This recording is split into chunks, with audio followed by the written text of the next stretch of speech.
Muito bem, vamos falar um pouquinho do que está acontecendo em Israel? As forças de defesa de Israel confirmaram nesta terça-feira que realizaram um ataque a um centro de comando e controle do Hamas, localizado na área humanitária de Al-Mawazi, na faixa de Gaza, atingindo pelo menos 3 comandantes do grupo terrorista.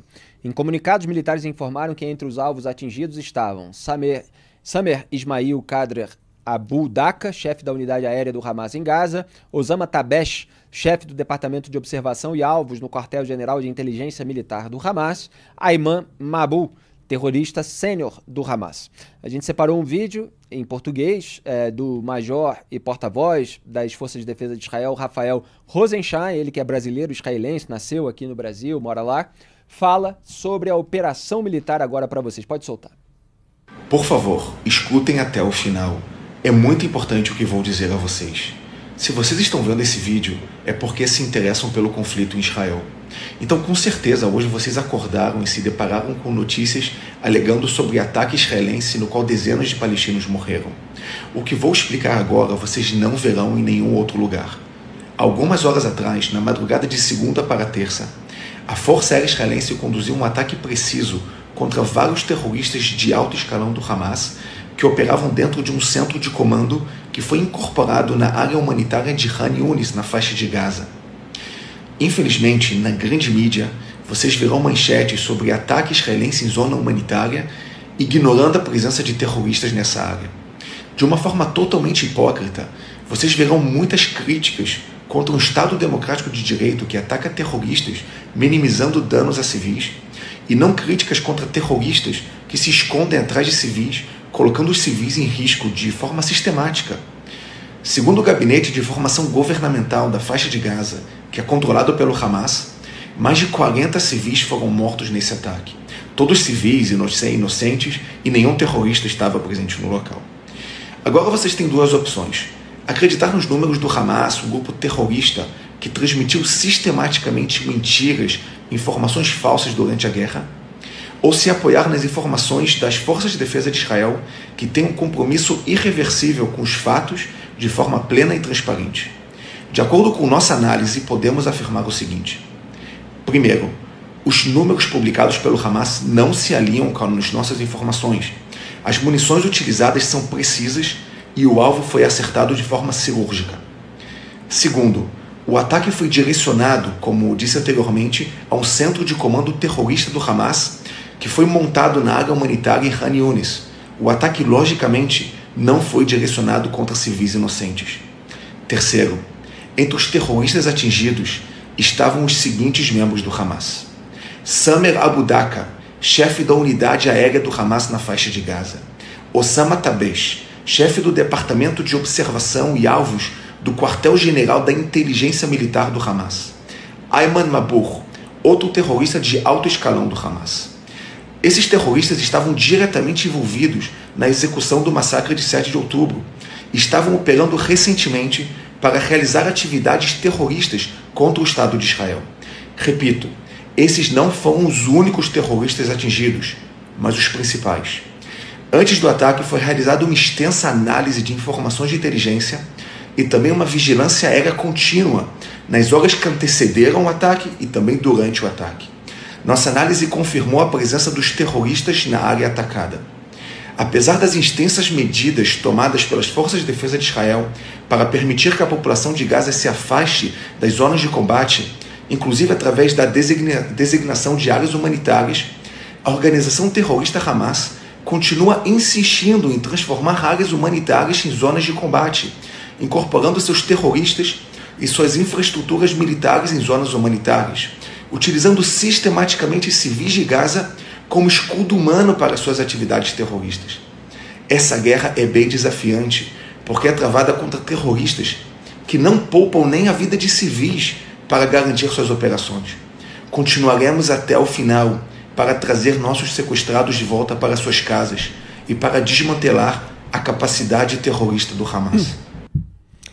Greb, a gente toma um cuidado tremendo desde o começo dessa guerra, desde o massacre cometido pelo Hamas em 7 de outubro de 2023 em território israelense e a consequente reação militar de Israel, para que as notícias que a gente dá em antagonista.com.br sejam o mais precisas possíveis, sejam baseadas nos fatos objetivos, naqueles que a gente pode verificar ou atribuindo, evidentemente, as declarações àquelas autoridades de um Estado democrático de direito, que são, evidentemente, passíveis da sua verificação, mas não incorporando narrativas do Hamas, de um grupo terrorista que matou, que sequestrou, que depois, inclusive, assassinou a sangue frio certos reféns, e já vamos falar disso, que fez o diabo, literalmente, durante e depois daquele massacre. E a complexidade da guerra faz com que, muitas vezes, a formulação dos títulos das matérias jornalísticas embutam uma culpa antecipada de Israel para atos que não necessariamente são culpa do exército israelense. Então, você tem um tempo, evidentemente, de investigação de um episódio em que há elementos obscuros, mas o jornalismo precisa ser o mais preciso possível para não sair distribuindo culpas à toa. Então, o Hamas usa civis como escudos humanos. O Hamas tem escondido a sua infraestrutura militar, o seu arsenal de guerra e, inclusive, os locais de disparo de foguetes em áreas humanitárias ou próximas de áreas humanitárias.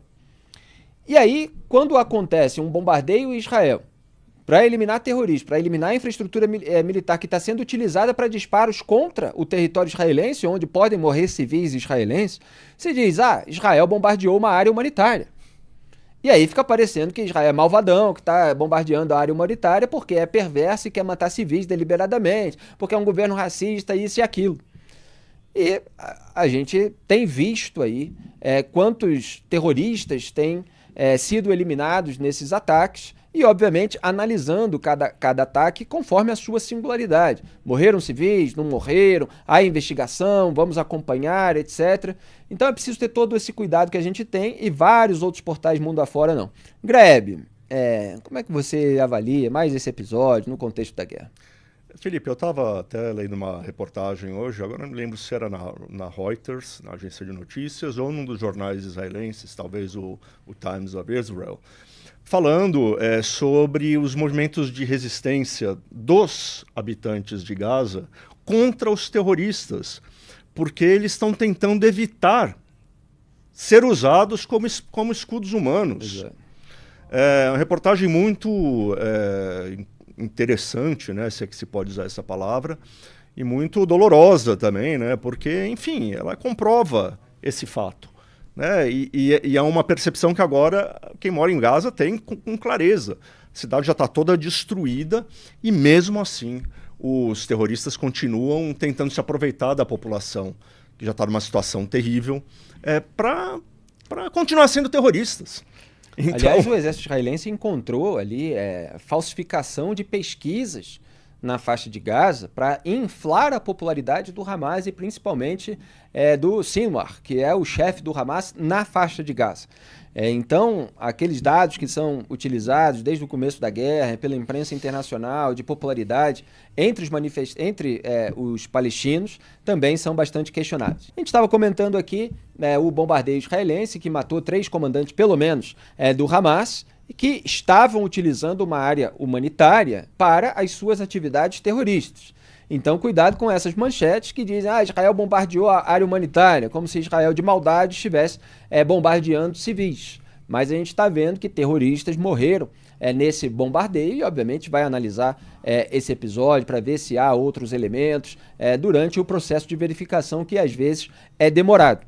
Estava lembrando aqui, repito, que alguns documentos foram achados pelo exército israelense de falsificação da popularidade do Hamas entre os palestinos.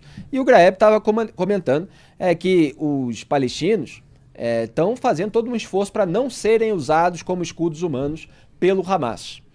A gente tem um outro vídeo do major e porta-voz das Forças de Defesa de Israel, Rafael Rosenstein, que eu acho muito importante mostrar, produção. Está na ponta da agulha, em que ele fala a respeito desse episódio que as pessoas ligadas de alguma forma aos israelenses, que conheceram, que estiveram no local, elas têm muita dificuldade de digerir.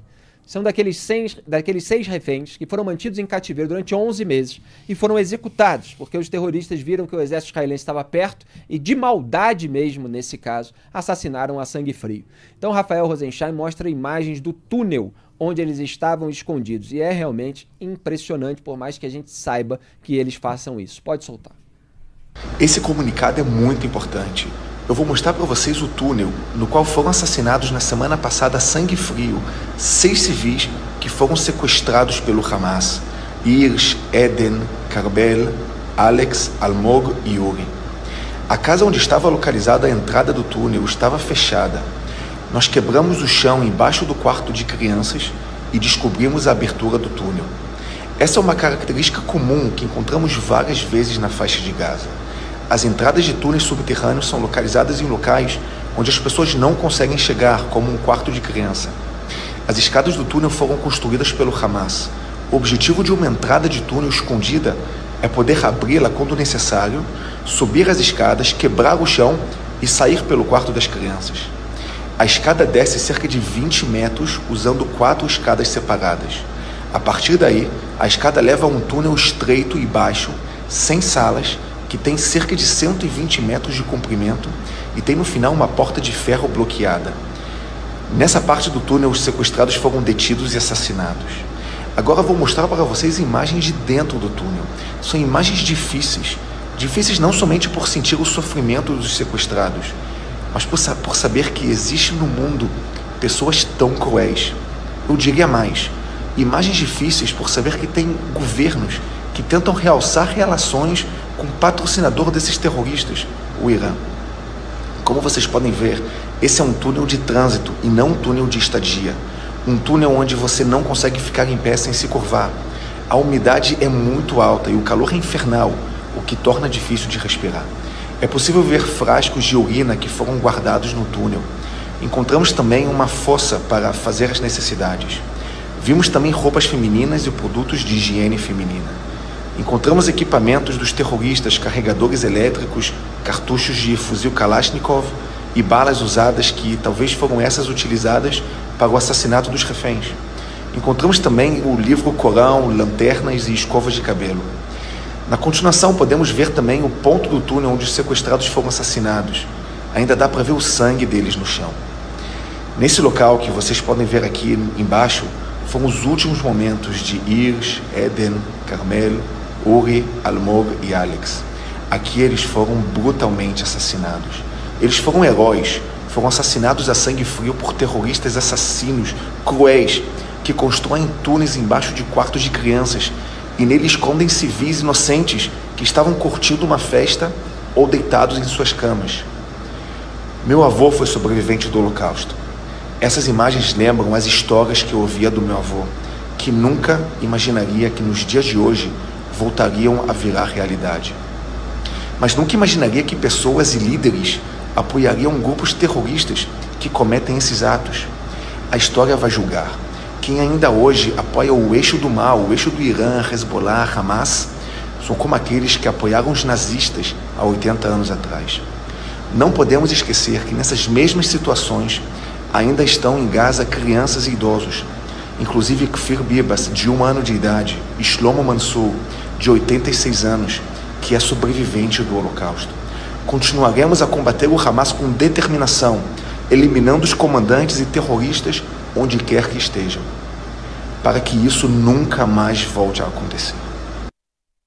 Caso vocês não tenham reparado, o Rafael Rosensheim, ele falou ali criticamente sobre os governos que realçam relações com o governo patrocinador desses grupos terroristas, que é o governo do Irã.